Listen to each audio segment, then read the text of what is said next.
로마서 4장입니다. 로마서 4장 13절에서 25절까지 4장 13절에서 25절까지 한 음성으로 읽겠습니다. 시작! 아브라함이나 그 후손에게 세상의 상속자가 되리라고 하신 언약은 율법으로 말미암은 것이 아니요 오직 믿음의 의로 말미암은 것이니라. 만일 율법에 속한 자들이 상속자이면 믿음은 헛것이 되고 약속은 파기되었느니라.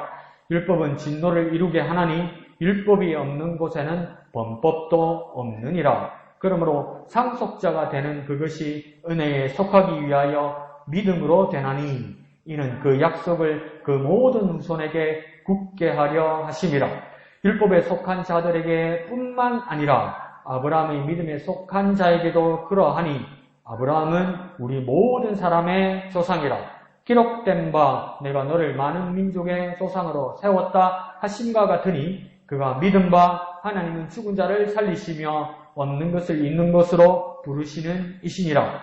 아브라함이 바랄 수 없는 중에 바라고 믿었으니 이는 내 후손이 이 같으리라 하신 말씀대로 많은 민족의 조상이 되게 하려 하심이라. 그가 100세나 되어 자기 몸이 죽은 것 같고 사라의 태가 죽은 것 같음을 알고도 믿음이 약하여지지 아니하고 믿음이 없어 하나님의 약속을 의심하지 않고 믿음으로 견고하여져서 하나님께 영광을 돌리며 약속하신 그것을 또한 능히 이루실 줄을 확신하였으니 그러므로 그것이 그에게 의로 여겨졌느니라. 그에게 의로 여겨졌다 기록된 것은 아브라함만 위한 것이 아니요 의로 여기심을 받을 우리도 위함이니 곧 예수 우리 주를 죽은 자 가운데서 살리신 이를 믿는 자니라. 예수는 우리가 범죄한 것 때문에 내줌이 되고 또한 우리를 의롭다 하시기 위하여 살아나셨느니라. 아멘. 우리 전반부만 봐도 율법으로 되는 것이 아니고 믿음의 의로 말미암은 것이다 이러면요, 이게 그 당시로 보면 이거 난리 이야기죠. 이게 유대인들이 가만 내버려 두겠습니까? 무슨 이런 말들이 있냐고 이렇게 그러니까 유대인들을 완전 무시하는 말로 유대인들이 느꼈을 거고 이 사람 살려두려고 하지 않았을 거예요. 율법주의자들은. 그래서 나중에 초대교회가 시작하면서 300년대에 가면 유대교에서 얌리아 회의가 열리는데요. 얌리아 회의에서 자기들의 구약 정경을 확립하면서 또 한 가지 선언한 것이 뭐냐면 그 나사렛파 예수의 그리스도인들을 저주하는 말을 합니다. 그래서 영원히 저주받을 자라고 이야기하거든요. 그러니까 오늘 로마서 4장 전반부만 봐도 욕들어 먹을만 하죠. 근데 그러니까 바울은 파격적인 이야기를 하는 거예요. 그 내용이 무엇인지 오늘 우리 다 같이 보면서 주님이 주신 깨달음을 따라 기도하고 또 그렇게 살아가기를 원합니다. 자, 첫 단락의 13절에서 17절까지는 비교되는 두 개가 있습니다. 우리 로마서에서 크게 보면 다 알 수 있듯이 율법과 믿음이 비교됩니다. 그런데 나중에 보면 알겠지만 이 율법과 믿음이 둘이 상반되어 상극을 이루는 것이 아니고요. 하나가 되어 다른 하나를 더 크게 포함하는 관계가 됩니다. 그런데 굳이 율법과 믿음을 이렇게 비교되고 대립되게 만드는 것은 뭐냐면 근본적으로 바울이 말하는 건 뭐냐면 잘못된 율법을 생각하고 있는 사람. 그리고 율법의 행위로 구원받는다고 이루어진다고 믿는 사람. 이 말은 뭐냐면 율법의 문제가 아니라 율법을 기반으로 자기 공로로 구원을 이루어지거나 의로 믿는다 이 말이에요. 그러면 율법과 믿음이 비교된다고 말할 때 이 율법은 뭐냐면 율법이 문제가 아니고요. 율법 가지고 잘못 행동하고 잘못 이해하고 잘못 믿는 사람들. 그러니까 율법을 가지고 자기 공로로 이루어질 수 있다고 말하는 사람들. 그 사람들이 문제라는 겁니다. 그러니까 순수한 율법과 믿음을 가지면 이 둘은 상극이 되는 것이 아니라 한 가지 큰 것이 이만한 것을 이렇게 포함하는 하나가 되는 것을 나중에 바울이 보여주게 됩니다. 그래서 13절을 그러나 오늘 여기서 거칠게 요약해보면 상속자라는 것을 이야기합니다. 그런데 상속자가 되는 것은 13절에 율법으로가 아니라 믿음의 의로 된 것이다 이렇게 말합니다. 그러니까 율법으로 내가 무엇이 되는 것이 아니라 믿음의 의로 된다는 건 뭐냐면 율법이 아니라 믿음으로 의로 된다는 건 뭐냐면 여기서 율법으로 사람이 뭘 하려고 할 때 그건 안 되는 거고 믿음으로 된다는 것은 내가 믿어 된다는 말도 되지만 그러니까 하나님이 주신 믿음으로 내가 변화된다 이 말이죠. 하나님 주신 믿음으로 살게 된다. 이루어진다. 이 말입니다. 그러니까 14절에서 뭐라고 이야기하냐면 만일 이렇게 하죠. 만일 이 말은 뭐냐면 만약 상상해서 가정에서 이 말은 뭡니까? 원래는 이런 일이 없다 이 말입니다. 그런데 만일 있다고 치자 이 말이에요. 그래서 만일 율법에 속한 자가 상속자가 되면 이렇게 됩니다. 그러니까 율법대로 사는 사람, 율법의 저항을 가지고 내가 무엇을 이루어가지고 상속자가 되는 사람, 아브라함의 약속, 그러면 또 하나님 주시는 그 하나님 나라, 그 구원을 이룰 수 있다고 생각하는 사람, 율법으로 될 수 있다고 생각하는 사람, 그 사람이 상속자가 되어버리면 무엇이 잘못된다고요? 믿음은 헛것이 된다 말입니다. 믿음이 헛것이 된다는 말은 뭡니까? 믿음이 필요 없는 것이 된다고 말하는 것이죠. 만약에 율법으로 상속자가 되면, 만약에 율법으로부터 하나님이 주시고 아브라함이 받고 아브라함이 약속하신 것을 율법을 통해서, 모세의 율법을 통해서 그 상속자가 되면 믿음은 뭡니까? 공중에 뿜 떠버린다는 거예요. 그 헛것이 된다는 말은 뭡니까? 아무 소용없다는 거예요. 우리 뭐 믿는 거 이거 아무 소용없다는 거예요. 엉뚱한 짓 하고 있다는 거예요. 만약에 율법이 속한 자가 상속자가 된다면요. 그러면 뭡니까? 그 약속은 어떻게 된다고요? 파기되고 무효가 된다고요. 믿음은 무엇과 관계되어 있냐면 그 약속에 관계되어 있는 거예요. 약속은 무엇에 관계되어 있는 겁니까? 믿음에 관계되어 있는 것이지 율법에 관계된 것이 아니라고 말하는 겁니다. 그러니까 율법이 무엇을 이룬다고 대전제를 해버리면 이 말은 뭐냐면 바울이 믿고 바울이 주님으로부터 깨달은 겁니까? 율법으로 되지 않는다는 걸 말하는 거예요. 만일 이렇게 보면 그건 아니란 뜻이에요. 원래는 그게 아니란 뜻이에요. 그러니까 만일 이게 엉뚱한 율법이 이렇게 되어버리면 약속도 믿음도 다 헛것이 되어버린다. 아무것도 아니가 된다. 이 말이죠. 그러니까 더 잘라서 말하면 뭡니까? 율법으로 되는 것이 아니라 믿음으로 된다. 이 말입니다. 그러니까 그 믿음만이 상속자가 되게 한다. 이 말입니다. 믿음을 가져야만 뭡니까? 하나님으로부터 받을 것이 있다는 거예요. 하나님으로부터 받을 유업이 있다는 거예요. 율법으로 하나님으로부터 유업을 받는 것이 아니고 믿음으로 하나님으로부터 유업을 받는 상속자가 된다. 이 말입니다. 그러니까 심지어 율법을 들이대면 무슨 약속이 있는데요. 그 약속이 무효가 된다. 이 말입니다. 그러니까 율법을 들이대면 믿음은 헛것이 되고 약속은 무효가 된다고요. 율법으로 된다고 이야기하면 모세의 율법의 조항으로 무엇을 이룰 수 있다고 생각하면 믿음은 헛것이 되고요. 약속은 무효가 된다고요. 그런데 그런 이유는 애시당초에 뭡니까? 이 약속이 어디로부터 시작되었느냐? 약속은 율법으로부터 시작되지 않았다 이 말이에요. 근데 우리는 보통 모르니까 시내산에서 모세가 하나님의 법을 받아서 이렇게 내려가고 이스라엘이 이 정통성으로 살아가기 때문에 율법은 정말 귀한 것이다. 귀한 것이죠. 근데 이 모세가 받은 율법이 뭡니까? 약속이 아니래요. 진짜 하나님이 상속자로 주시는 그 약속이 아니래요. 그럼 그거 어디에 있는 겁니까?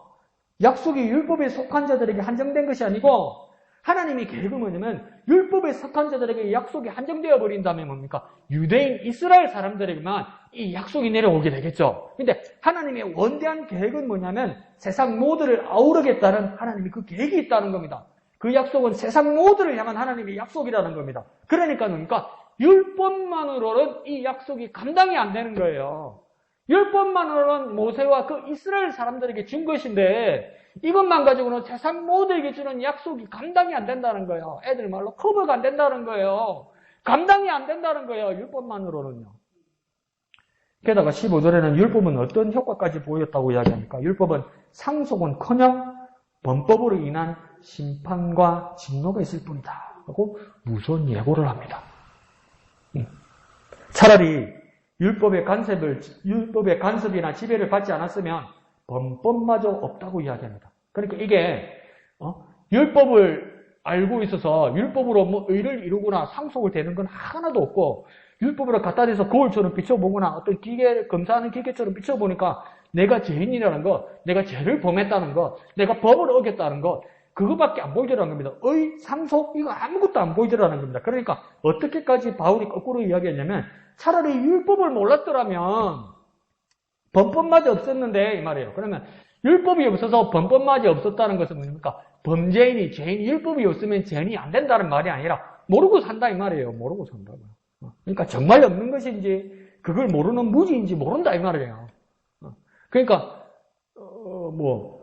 그렇잖아요. 지금은 고혈압도 많고 당뇨도 많고 그다음 어르신들 나중에 다 이렇게 돌아가시는 그 확률, 자연 수명하셔도 돌아가시는 확률을 보면, 뭐 뇌졸중이나, 심혈관이나, 안 그러면 암이란 말이에요. 근데 옛날 책에 보면, 누가 암으로 죽고, 누가 내 심혈관으로 죽었다고 그럽니까? 그런 기록 아무것도 없죠? 그러면 옛날 사람들은 심혈관 질환도 없고, 아무도 없었습니까? 모르고 그냥 죽은 거예요. 그와 마찬가지랍니다. 율법이 없어서 범법이 없으니까 율법이 없으면 내가 자유롭게 살겠다가 아니고요. 그냥 모른다는 겁니다. 모르고 무지로 사는 것이라는 겁니다. 그런데 이렇게까지 바울이 말하는 이유는 뭐냐면 율법으로는 일을 이루지도 못하고 율법으로는 그 상속을 받을 수 없다고 이야기하는 것이죠. 그래서 16절에 가면 심판, 진노, 형벌, 그러나 그보다 더 중요한 것은 뭐냐면 상속자가 되는 것이라는 겁니다. 그러니까 심판을 피하거나 진노, 형벌, 그것을 없애는 것이 중요한 것이 아니고요. 그러니까 사람이 사는 것이 두려움을 피하는 것으로 사는 게 아니라고. 그런데 이거요, 효과 만빵입니다. 종교단체에서.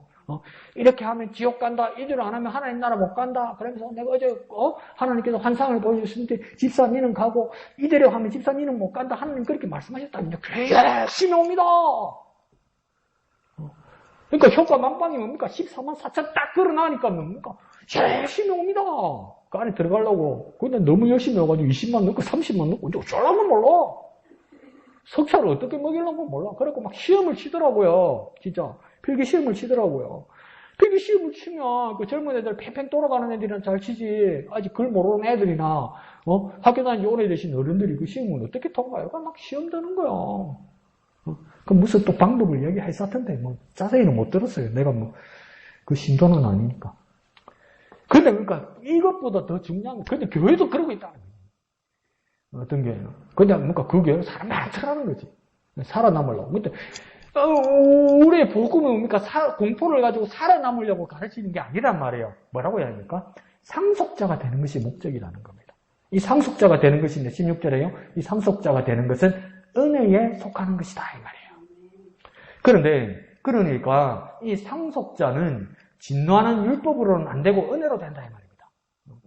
뭐 하면 지옥 가고 뭐 하면 잘못되고 뭐 하면 석차가 떨어지고 뭐 하면 하나님이 가장 가까운 데서 먼 데로 물러나고 줄에서 떨어지고 그러니까 네가 열심히 해서 두려워하는 마음으로 이것으로 오라. 이런 식으로 어떤 율법으로 되는 것이 아니라 그러니까 은혜로 된다고 이야기합니다. 그럼 이 은혜는 속하기는 어떻게 가능한 겁니까? 은혜는 어떻게 속하는 겁니까? 은혜 그냥 하나님 주신 거니까 주시는 거 잘 받으면 된다. 근데 그걸 어떻게 받는다고 하니까 믿음으로 된다 이 말이에요.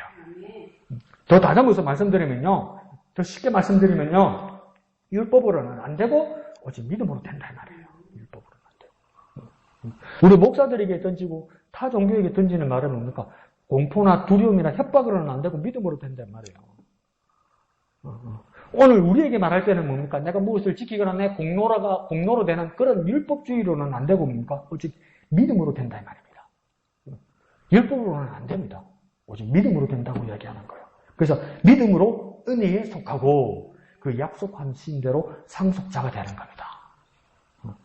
한번 해볼까요? 율법으로는 안 되고 믿음으로 된다. 믿음으로 은혜에 속하고 약속하신 대로 상속자가 된다. 그러니까 믿음으로 은혜에 속하게 되고요. 그 은혜 때문에 그러니까 그 약속하신 대로 상속자가 된다 이 말입니다. 그러니까 단어만 외우면요. 믿음, 은혜, 약속, 상속. 믿음, 은혜, 약속, 상속. 이걸 써놓고 줄을 옆으로 사설표로 탁 치면은 이 말씀이 이해가 될 겁니다. 믿음, 은혜, 약속, 상속. 근데 이 사이에 무엇이 낄 수 없습니까? 율법이 낄 수 없다 이 말이에요. 자, 그러면 섣불리 우리는 말하기를 이제 이렇게 말합니다. 율법 큰일 날 거네. 그러니까 율법은 버리자. 율법은 아니고 오직 믿음이다. 할 수도 있지만 16절 하반절에서는 그게 아니라 율법에 속한 자에게 뿐만 아니라 아브라함의 믿음에 속한 자에게도 상속자가 된다는 약속을 굳게 하시려는 것이다. 이 말은 뭡니까? 율법에 속한 자들을 배제한다는 뜻이 아니라 율법에 속한 자와 더불어 아브라함의 믿음에 속한 자에게도 모두에게 상속자가 된다는 약속을 주려 하시는 것이라는 거예요. 모두에게 상속자가 되게 하는 것. 모두에게 상속자가 되게 하는 건 뭡니까? 믿음이라 이 말이에요. 근데 가만히 생각해 보십시오. 아브라함이 있은 지, 그리고 아브라함이 세상을 떠난 지 그 한참 후에야 뭡니까? 모세의 시대가 들어옵니다. 그래서 그때 율법이 제정되죠. 그러니까 모세 이전 시대와 모세 지도 외의 모든 사람들과 율법보다 예수의 복음 세대를 아우를 수 있는 모든 은혜에 대한 하나님의 상속의 약속. 다시 한번 정리해 볼게요. 그러면 모세가 하나님의 율법을 받았지만 율법은 모세 시대로부터 시작된 거 아닙니까? 그럼 모세 이전에 율법이 있었습니까? 없었어요. 근데 모세 이전에 뭡니까? 요셉도 있었고 야곱도 있었고 그다음 이삭도 있었고 아브라함도 있었고 그 앞에 또 뭡니까? 쭉쭉 가면 뭡니까? 아담도 있었고 이 사람들 다 율법이 없었단 말이에요. 이 사람들은 그럼 율법을 모르고 살다가 갔단 말이에요. 그럼 이 사람들은 구원 못 받는 거 아니에요? 상속 못 받는 거 아니에요? 모세 율법으로만 구원 받는다면. 그런데 하나님은 뭡니까? 모세 이전의 시대와 모세 외의 모든 사람들, 그러니까 이스라엘 사람 외에 다른 모든 사람들과 또 율법보다 오늘날 우리로 보면 뭡니까? 율법보다 예수의 복음의 세대를 모두 아우를 수 있는 그 하나님의 은혜에 대한 상속의 약속이 있어야 된단 말이에요. 그건 뭡니까? 율법이 아니라 믿음이다 이 말이에요.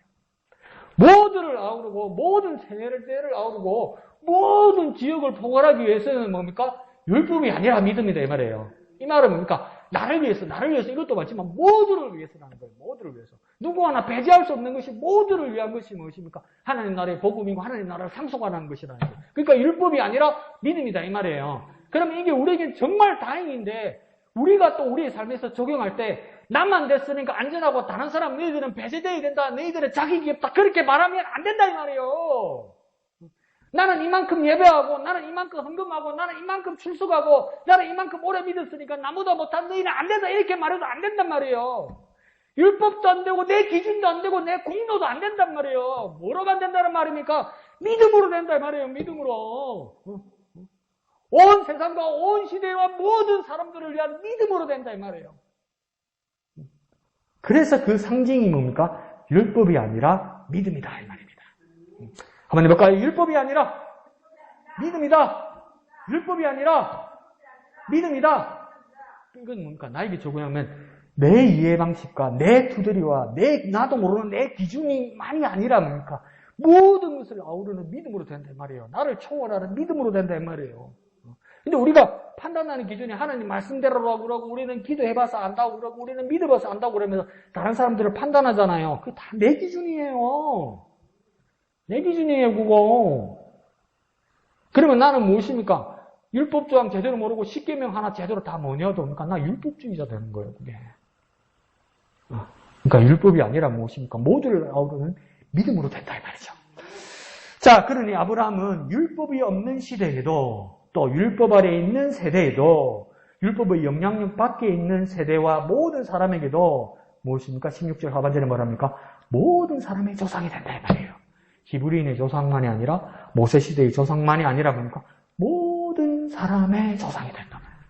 이스라엘 사람만의 조상이 아니라 모든 사람의 조상이 된단 말이에요. 그래서 우리는 뭐랍니까? 아브라함을 믿음의 조상이라 부른단 말이에요. 그러니까 엄연히 우리는 뭡니까?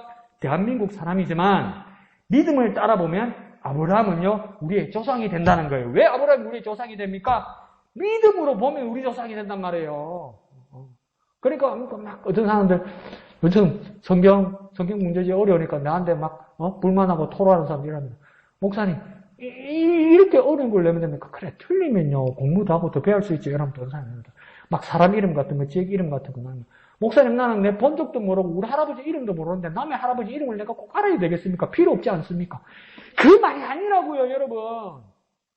여러분의 혈통이나 여러분의 연고를 세워주는 것이 믿음이 아니라 무엇입니까? 여러분의 혈통성과 민족성을 세워주는 것이 교회가 아니에요. 무엇입니까? 믿음의 계통, 믿음의 혈통을 알기 위해서는요, 성경 봐야죠. 입에 안 붙어도 읽어야죠. 마음에 안 들어도 생각해내야죠. 짚어내야죠. 그렇게 피해 나갈 수는 없다는 겁니다. 그래, 아브라함은 뭡니까? 믿음의 조상입니다. 뭡니까? 믿음을 가지고 있는 우리의 조상이란 말이에요. 남의 조상이 아니고요. 아브라함이 우리의 조상이란 말이에요. 왜요? 믿음의 조상이기 때문에. 그래서 우리는 믿음을 따라 우리 또한 어떻게 됩니까? 은혜의 상속자가 된다. 이게 얼마나 천만 다행입니까? 믿음 때문에 우리가 상속자가 되는 거예요. 혈통 때문에 상속자가 되는 게 아니고요. 시민권 받아서 영주권 받아서 상속자가 되는 게 아니고요.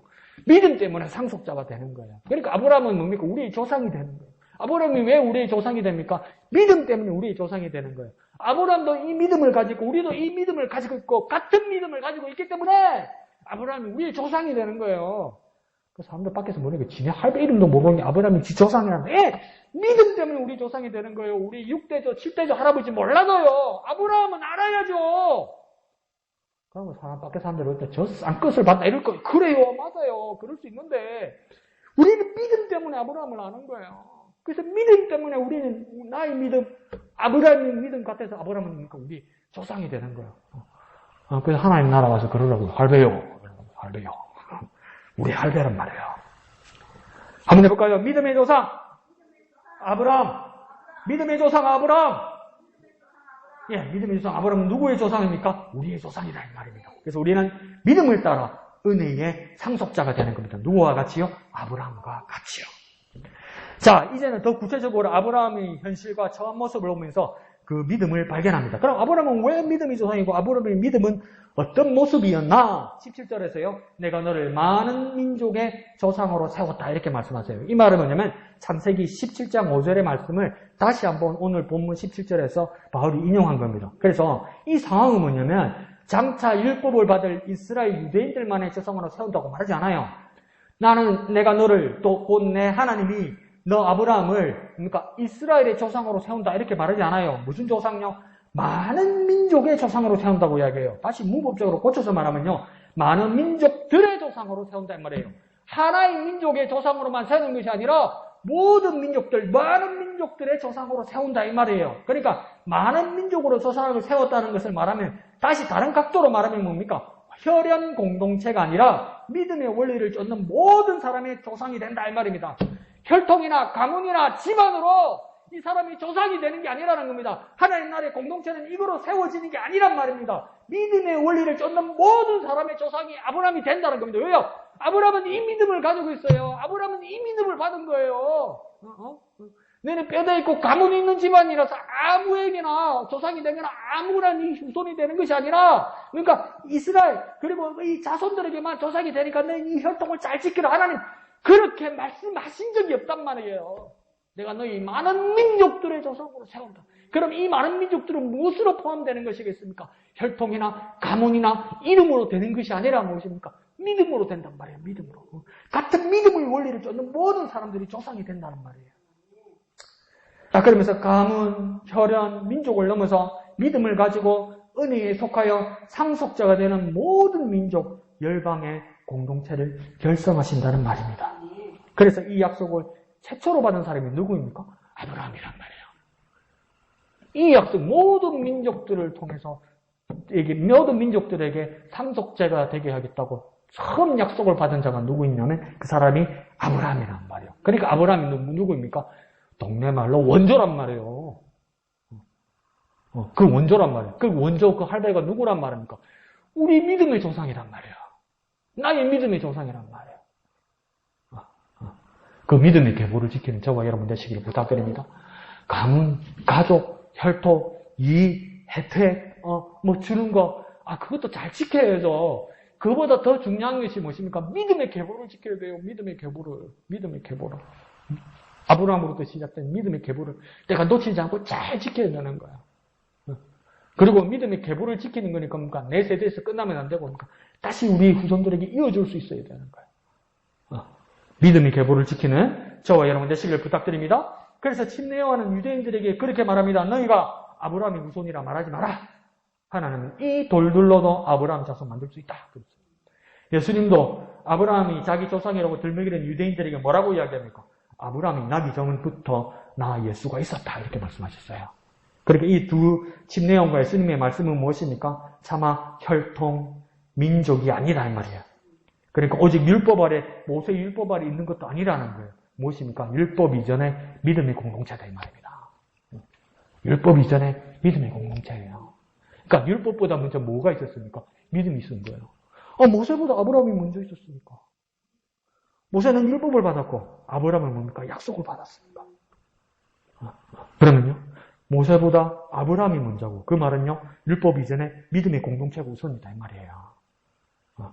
율법 이전에 믿음의 공동체입니다. 한번 해볼까요? 율법 이전에 믿음의 공동체입니다. 율법 이전에 믿음의 공동체입니다. 자, 그러면서 18절에서 19절은 아브라함이 어떤 처지였는지를 말씀합니다. 18절 상반절에서는 뭐라고 합니까? 아브라함의 처지는, 그러니까 아브라함이 여건도 좋고 몸도 건강하고 배경도 좋고 모든 환경이 좋았다 이렇게 생각할 수도 있는데 18절 상반절에는 뭐라고 합니까? 그의 상태가 바랄 수 없는 중에 있었다 이렇게 얘기해요. 바랄 수 없는 중에 있었다고 얘기해요. 형편이 안 좋았다는 것이죠. 19절 상반절에서는 더 구체적으로 뭐랍니까? 그의 나이가 100세나 되어 자기 몸이 죽은 것 같았고, 그의 부인 사라의 태도 뭡니까? 죽은 것 같음을 뭐예요? 알고 있었다고 해요. 자기도 알고 있었어요. 알고 있었어요. 이 나이에 이런 일들이 일어날 수 없다는 것을 알았어요. 정말 자손 생산 능력에서는 정말 죽었기 때문에 어떤 상태라고 이야기합니까? 18절 상반절에 말한 것처럼 바랄 수 없는 중이라는 거예요. 바랄 수 없는 중에 달라고 할 수 없어요. 낯짝이 있고 체면이 있고 현실적인 사람이면 이 상태에서 달라고 바랄 수 없단 말이에요. 소망을 가질 수 없는 상태였어요. 자기 처지만 보면 소망을 가질 수 없는 상태예요. 할만하고 될만해서 기도하는 것 뭡니까? 왜 기도합니까? 자기가 알아서 하지. 우리 기도는 뭡니까? 할만하고 될만해서 기도하는 게 아니고요. 우리가 할 수 없고 바랄 수 없는 중에 기도하는 거예요. 근데 도대체 아브라함은 이제 무엇을 하고 있는 겁니까? 18절 가운데 보면요. 이 와중에 뭐 하고 있었다고 합니까? 바라고 믿었다 이 말이에요. 바랄 수 없는 중에 바라고 믿었대요. 무슨 이런 말이 있을까요? 바랄 수 없는 중에 바라고 믿었다는 거예요. 현실은요, 바랄 수 없다는 거예요. 감히 이거 구할 수 없다는 거예요. 그런데요, 자기 믿음은요, 바라고 믿었다는 거예요. 그 근거가 무엇입니까? 뭘 바라고 믿었다는 겁니까? 하나님이 이렇게 말씀하셨어요. 네 후손이 이와 같으리라. 그러니까 뭡니까? 하나님이 말씀하신 대로 될 것이다. 이걸 믿었다는 거예요. 그러니까 내가 볼 때는 바랄 수 없는 거예요. 근데 하나님이 말씀하신 것을 보니까 바라고 믿을 수 있다는 겁니다. 그러니까 뭡니까? 아브라함의 모습은 하나님이 직접 말씀하셨고 내가 그것을 들었다 이 말이에요. 하나님이 말씀하신 것을 내가 들었다 이 말이에요. 그 때문에 뭡니까? 바랄 수 있다는 거예요. 그러니까 우리 기도도 무엇입니까? 하나님의 말씀을 따라 기도하는 거죠. 하나님의 말씀을 따라. 그러니 아브라함은 자신의 처지보다는 하나님의 말씀, 하나님의 약속을 우선으로 믿었다는 겁니다. 내 처지보다요, 하나님의 말씀을 우선으로, 하나님의 약속을 우선으로 믿었다는 거예요. 우리 기도도 뭡니까? 내 처지보다도, 현실보다도 하나님의 약속, 하나님의 말씀을 우선으로 믿는 겁니다. 어떨 때는 두 개가 비교될 거예요. 내 처지가 딱하고, 내 처지가 이럴 수가 없는데, 반대로 하나님이 이렇게 말씀하시고, 하나님이 이렇게 약속하시면 나는 어디에 설 것인가? 그것이 우리 기도의 여부를 가른다는 겁니다. 그러니까 내 처지, 현실보다 하나님의 말씀, 하나님의 약속을 믿는 우리가 되어야 됩니다. 그래서 그분의 말씀대로 됩니다. 그 말씀을 믿는 대로 됩니다. 이렇게 믿어 기도하는 저와 여러분 되시기를 부탁드립니다. 한번 해볼까요? 내 처지보다, 내 현실보다 하나님의 말씀, 하나님의 약속을 믿습니다. 하나님의 말씀, 하나님의 약속을 믿습니다. 네. 나는 포기하려고 그랬어요. 난 안 된다고 생각했어요. 그래서 나는 다 적고 있었어요. 근데 하나님이 말씀하세요. 그러면 내 처지보다, 내 현실보다 하나님의 말씀, 하나님의 약속을 믿습니다. 그것이 믿음이란 말이죠. 자, 그러면서 19절 하반절은 그 마음 상태까지 진단되어 있습니다. 뭐랍니까? 알고도 믿음이 약하여지지 아니하고. 안 돼요, 자기도. 안 된다는 거 안 돼요. 이대로는 안 된다는 거 안 돼요, 이대로. 우리 삶의 자리에서도 보면, 이제는 더 이상 안 돼. 이대로는 안 돼. 알고 있을 수 있어요. 근데요, 요것만은 아브라함이 포기하지 않아요. 이것 때문에 믿음이 약해지지 않는단 말이에요. 이것 때문에 믿음이 약해. 이것 때문에 믿음이 영향을 받지 않는다는 거예요. 대단하죠? 믿음은 포기하지 않는다는 거예요. 믿음은 다른 것에 양보하지 않는다는 거예요. 현실은 만만하지도 심지어 불가능하다는 것을 자신도 뻔히 다 알면서도 믿음은 그것 때문에 약해지지 않는다는 거예요. 믿음은 영향받지 않는다는 거예요. 믿음은 세상과 사람의 육신의 생각으로 영향받지 않는다는 거예요. 그러니까 세상 사람들에게도 말해주십시오. 선언하십시오. 세상 사람들에게 말하십시오. 나도 알아. 지금 상황이 어렵고 불가능한 것도 알아. 그러나 그것 때문에 내 믿음은 약해지지 않아. 내 믿음은 약해지지 않아. 네 말 맞아. 힘든 거 알아. 안 되는 거 알아. 막막한 거 알아. 다 인정해. 그렇지만 내 믿음은 약해지지 않아. 내 믿음 그것 때문에 영향받지 않아. 왜? 하나님이 말씀하셨거든. 하나님이 약속하셨거든. 그건 포기하거나 그건 양보하거나 그건 흔들릴 수 없단 말이에요. 믿음은 약해지지 않아. 내 믿음은 약해지지 않아. 내 마음은 흔들릴 수 있고 내 현실은 다른 게 보일 수 있어도 내 눈이 내 마음이 믿음이 아니에요, 여러분. 내 보는 눈이 내가 생각하는 것이 흔들리는 내 마음이 믿음이 아니에요, 여러분. 내 믿음은 흔들리지 않아요. 왜요? 내 믿음이 뭔데요? 하나님이 말씀하신 게 내 믿음이에요. 하나님이 약속하신 게 내 믿음이에요. 내 믿음이 흔들린다. 왜 당신 믿음이 흔들립니까? 이때까지 당신 믿음은 당신의 마음이었고 당신의 의지였고 당신의 고집이었거든. 그러니까 현실이 가서 때리니까 흔들리는 거예요. 믿음이 아니란 걸 증거해버리는 거 아니에요. 그래 다시 내 믿음을 다시 찾으십시오. 내 믿음은요 하나님의 말씀이고 하나님의 약속이지 내 고집이나 나의 노력이 아니에요. 내 믿음은.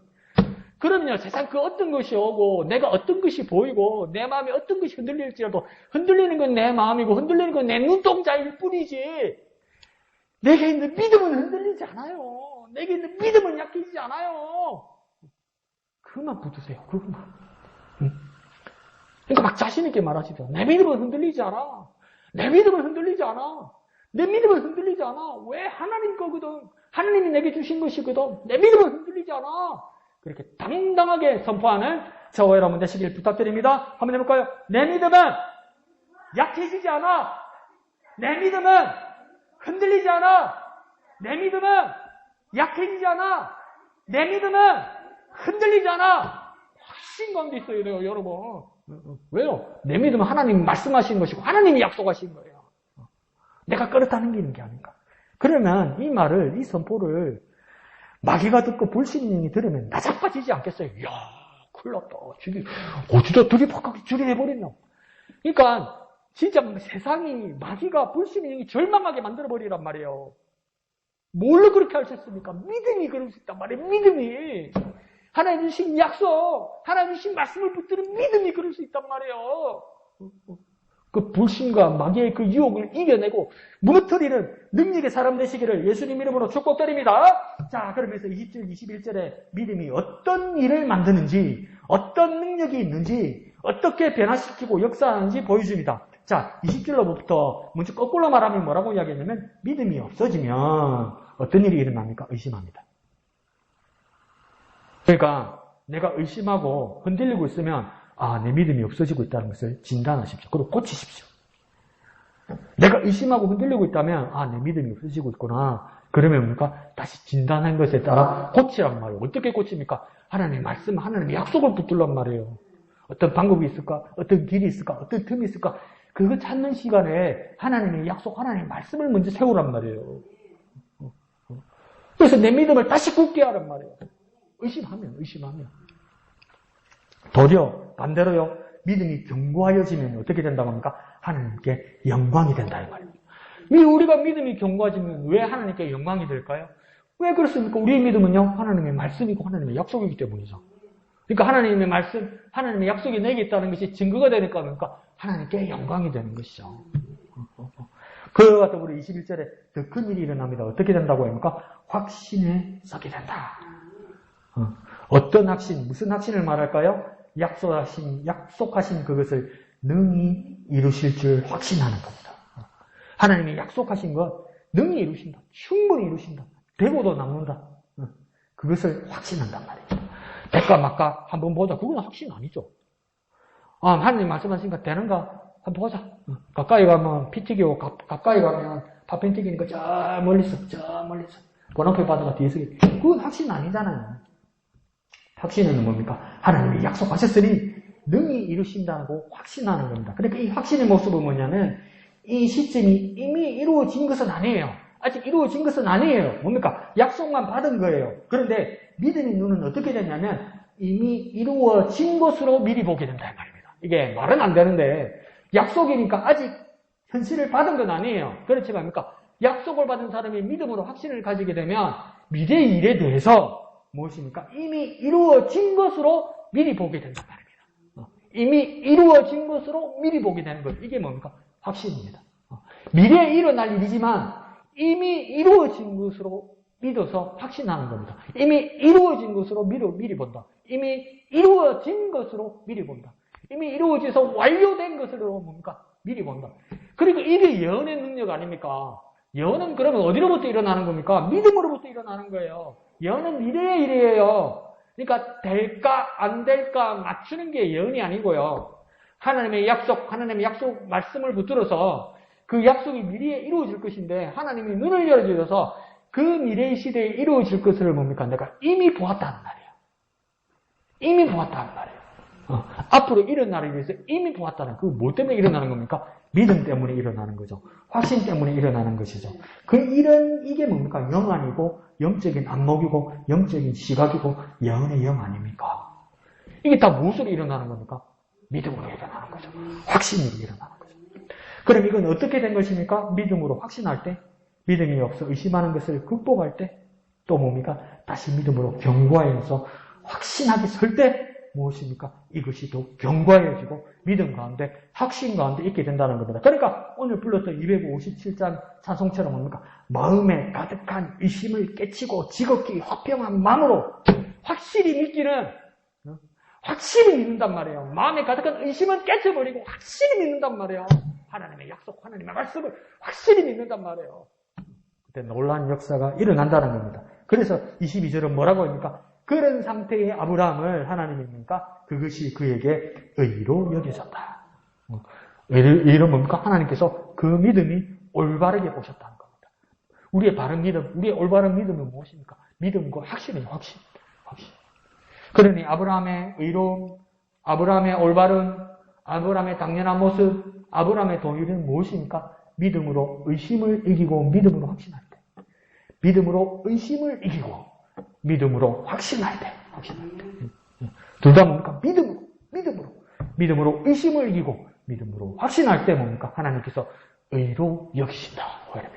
한번 해볼까요? 믿음으로 의심을 이기고 믿음으로 확신할 때, 믿음으로 의심을 이기고 믿음으로 확신할 때, 이때는 하나님 우리를 의롭게 여기신다는 거, 올바르다고 여기신다는 거예요.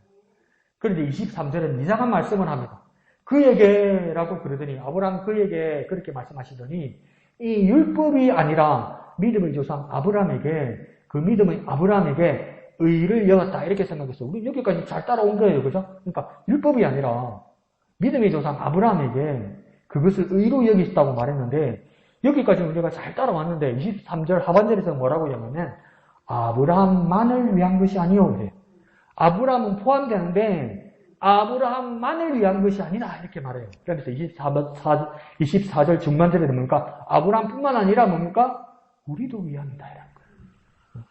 아브라함 그때의 아브라함만을 위한 것이 아니라 오늘 우리를 위함도 있단 말이에요. 그러면 우리는 어떤 우리입니까? 우리가 무엇을 할 때입니까? 하나님께 의로 여기심을 우리는 어떻게 받을 수 있습니까? 24절 끝에 그렇게 분명하게 말합니다. 우리는 어떻게 아브라함만을 위한 것이 아니라 우리가 의로 여겨줄 수 있나? 24절 끝에요. 예수 우리 주를 죽은 자 가운데서 살리신 이를 믿는 믿음. 그러니까 예수를 믿는다는 그냥 뜻이 아니라 예수 우리 주를 죽은 자 가운데서 살리신 이가 있어요. 그 살리신 이를 믿는 믿음이다 이 말이에요. 그러면 우리도 뭡니까? 아브라함처럼 의로 여긴다 이 말이죠. 그러니까 율법을 넘어서 그 이제는 아브라함의 믿음을 넘어서 이제는 무엇입니까? 그 아브라함의 믿음을 넘어서 그 후에 우리를 살리신 예수 우리 주를 살리신 이를 믿는 그 믿음을 가진 사람을 의로 여기신다 이 말이에요. 그러면 이 예수를 살리신 이가 누구입니까? 예수는 자기 능력으로 살아났다고 생각하는데 이 예수를 살리신 이가 누구입니까? 아버지 되신 하나님 아니십니까? 그리고 아버지 하나님의 영 성령께서 예수 그를 살리시지 않으셨습니까? 그 능력을 믿는 믿음이다 이 말이에요.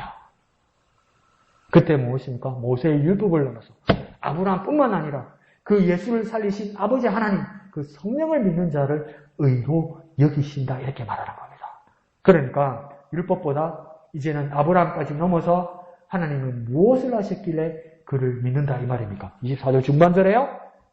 우리 주를 죽은 자 가운데서 하나님이 살리셨기 때문에 무엇입니까? 우리를 의롭게 여기신다 이 말이에요. 그럼 예수 그는 왜 죽었습니까? 예수 또 그는 왜 또 다시 살아났습니까? 25절에 보면요. 크게는 예수 그가 우리 죽은 이유는 무엇입니까? 문제는 다 우리 때문입니다. 예수가 죽은 이유는 우리 때문입니다. 나 때문입니다. 그래서 25절 3반절에 뭐랍니까? 예수는 우리가 범죄한 것 때문에 내 주이 되었다 이렇게 말합니다. 예수가 내 주이 되었다는 말은 무엇입니까? 죽음에 내 주었다 말입니다. 죽음에 내 주었다는 말은 무엇입니까? 하나님의 아들이 죽었다는 것입니다. 그러면 하나님의 아들 예수 그가 죽은 것은 뭡니까? 그의 잘못이 아니라 우리 나의 범죄 때문에 대리적 죽음을 죽었다 이 말입니다. 그러니까 내 죄에 대해서 대리적으로 그가 죽었고 내 주이 됐기 때문에 내 죄는 해결됐다 이 말이에요. 이건 좋아요. 그런데 뭡니까? 25절 하반절에 또 뭐랍니까? 또 다른 일이 있었어요. 그와 연결되어서 또한 우리를 의롭다 하시기 위하여 예수 그가 살아나셨다 이 말이에요. 그러니까 그가 부활하신 이유를 또 분명하게 말합니다. 우리 입장에서 보면 우리의 새로운 삶, 새 생명을 위해 살아나셨다 이 말이에요. 그러니까 그가 죽으신 것은 우리 죄를 해결하기 위해서 죽으신 것이고 그가 살아나신 이유도 있단 말이에요. 그가 살아나신 이유는 그러니까 우리의 새 생명, 새 삶을 위해 살아나셨다 이 말이에요. 죽었다. 그러니까 내가 해결됐다 이렇게 말하는 게 아니고요. 그러니까 죄만 해결된 것이 아니라 또한 우리가 새로 살게 하셨단 말이에요. 그가 죽으심으로 우리 죄를 해결하셨고 그가 부활하심으로 우리에게 새 삶을 선물해 주셨단 말이에요. 우리를 위하여 죽으시고 우리를 위하여 사셨단 말이에요. 우리를 위하여 우리 죄를 해결한 걸로 끝나는 게 아니라 우리를 위하여 살게 해주셨단 말이에요. 그러니까 누가 내게 큰 빚을 졌어요. 내일이면 죽을 것 같아요. 그래서 자, 너 먹을 것 없으니까 내일 잘못되면 너 죽을 것 같으니까 너 내일 잘못되면 감옥 갈 것 같으니까 내가 탕감해 줄게. 없었던 걸로 하자. 이걸로 끝나는 게 아니란 말이에요. 내일 당장 먹을 게 없는데 내일 당장 마실 게 없는데 내일은 눈보라가 치고 얼음이 온다는데 그대로 냅두면 또 죽는단 말이에요. 그러니까 불 떼주고 옷 갖다 주고 먹여준단 말이에요. 새로운 삶으로 바꿔준단 말이에요. 그것이 예수께서 우리를 위하여 살아나신 이유란 말이에요. 그러니까 하나님 우리를 의로 여기신 이유는 무엇입니까? 이제 정리를 해보면요. 첫 번째, 율법만으로 위한 것이 아니라 두 번째는요. 아브라함의 믿음을 넘어서 이제 세 번째는요. 우리 때문에 우리를 위하여 죽음으로 죄를 청산하시고 우리에게 새 생명을 위해서 부활하신 그 예수를 믿을 때 하나님께서 우리를 의롭다고 인정하고 선언한단 말이에요. 그러니까 율법만이 아니라 아브라함의 믿음을 넘어서 주 예수를 믿는 믿음으로 우리를 의롭게 여기신다 이 말이에요. 그러니요. 믿음이 모든 것을 이기게 하고 믿음이 모든 것을 뛰어넘게 한다 이 말이죠.